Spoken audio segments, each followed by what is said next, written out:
La revolución industrial. ¿Cuándo tiene lugar? En el periodo que va de 1780 a 1840. ¿Dónde tiene lugar? En Inglaterra, para después extenderse a Europa y a los Estados Unidos. ¿Por qué fue una revolución? ¿En qué consistió? Desde el Neolítico, esto es, 10.000 años antes del siglo XVIII, la humanidad no había experimentado una serie de transformaciones tan importantes en cuanto a su economía, su productividad, aparición de nuevas tecnologías, que conllevó a una transformación profunda de la sociedad. En el Neolítico se aprendió a plantar, aparece la agricultura, domesticar a los animales, apareció la ganadería. Las sociedades ya no necesitan ser nómadas para subsistir, por lo que el hombre se hace sedentario y recolector, pudiendo almacenar el excedente. Surge un nuevo modelo de organización social con la aparición de ciudades y de nuevas civilizaciones. Con la revolución industrial se va a vivir otro salto cualitativo en la forma de vivir. Se va a pasar de un sistema rural de producción manual, basado en la agricultura, a un sistema de producción industrial en las ciudades. Vamos a desgranar cómo van apareciendo estos cambios. Nos situamos en la segunda mitad del siglo XVIII. En Inglaterra, las 13 colonias británicas en América acaban de independizarse, hecho que marca el inicio de la Edad Moderna. Es la época de las revoluciones liberales y el derrocamiento del antiguo régimen. Desaparece el poder absoluto del monarca. Los súbditos se convierten en ciudadanos que van a poder tomar decisiones sobre su propio destino. Desaparece la brecha social entre los privilegiados y el pueblo llano, con el surgimiento de una nueva clase social, la burguesía, una clase revolucionaria enfrentada a los estamentos de los privilegiados. ¿Por qué la revolución industrial comienza en Inglaterra? En Inglaterra se había instaurado 100 años antes el sistema parlamentario, definido ideológicamente por el liberalismo de John Locke, basado en la división de poderes, la economía de mercado y la libertad individual. Este modelo fue copiado después por Estados Unidos, Francia, España y es el modelo que se usa hoy en día en casi todos los países democráticos.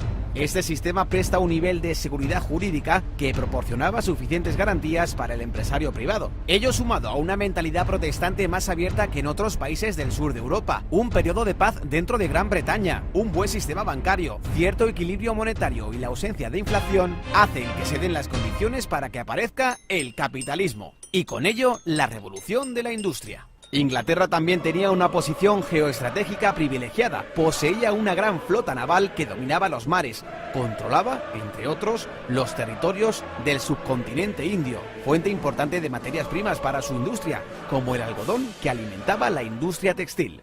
El proletariado. Con el nacimiento de la burguesía nace también el proletariado, los trabajadores o clase obrera que carece de propiedades y medios de producción, por lo que para subsistir se ve obligada a arrendar sus fuerzas de trabajo a la burguesía propietaria de los medios de producción. Las condiciones laborales de los trabajadores eran todavía muy precarias, con largas jornadas de trabajo y malas condiciones sanitarias. Pese a esto, supusieron un gran avance respecto a épocas anteriores. Hubo un éxodo del campo a las ciudades.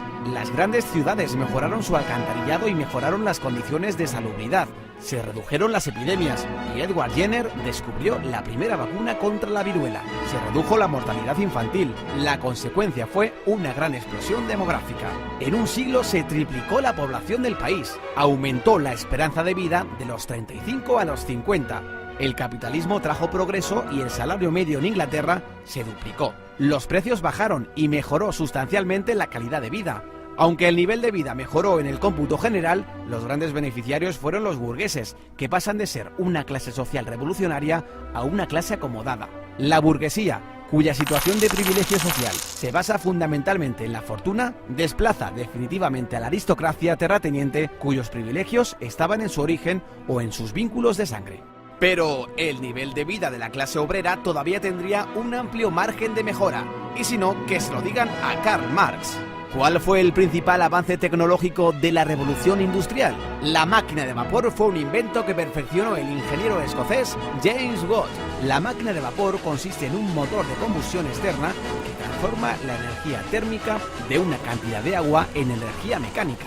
Por la flecha roja a la izquierda entra el vapor de agua calentado por una caldera de carbón cerrada herméticamente. Se genera vapor de agua, lo cual produce la expansión del volumen de un cilindro empujando un pistón.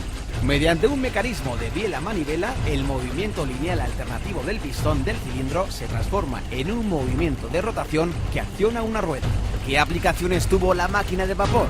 La introducción de la máquina de vapor en las distintas industrias fue el paso definitivo en el éxito de la revolución industrial, pues su uso significó un aumento espectacular de la capacidad de producción. Al elevar la capacidad de producción, se disminuye el tiempo de fabricación de los productos, dando paso a la producción en serie. Se simplifican tareas complejas en varias operaciones simples que pueda realizar cualquier obrero sin necesidad de que sea mano de obra cualificada, y de este modo bajar costos en producción y elevar la cantidad de unidades producidas. Los modelos anteriores de máquinas de vapor a los de Watt se habían usado para el bombeo de agua. La máquina de Watt introducía el movimiento rotatorio, por lo que se pudo usar para suministrar energía motriz a otras máquinas, como un molino harinero, un martillo de forja, para elevar carretillas con mineral en las minas mediante raíles metálicos o para la floreciente industria textil del algodón. Pronto se realizaron los primeros experimentos para aplicar el vapor al transporte terrestre.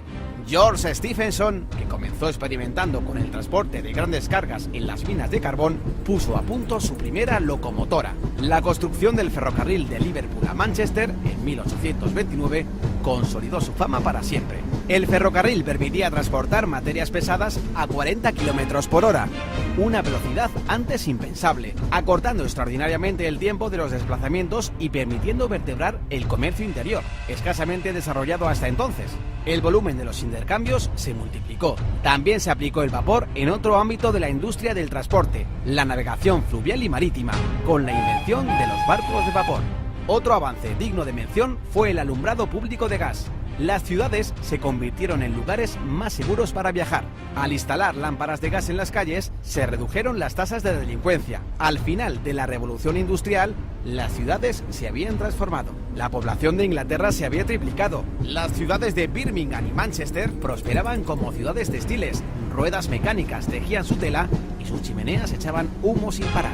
Aparecieron ferrocarriles, modificando y vertebrando el trazado de las ciudades. Y en los muelles, barcos de vapor. La vida cobró nueva animación. De una nación que labraba el campo, Inglaterra de pronto se había convertido en la primera nación industrial del mundo.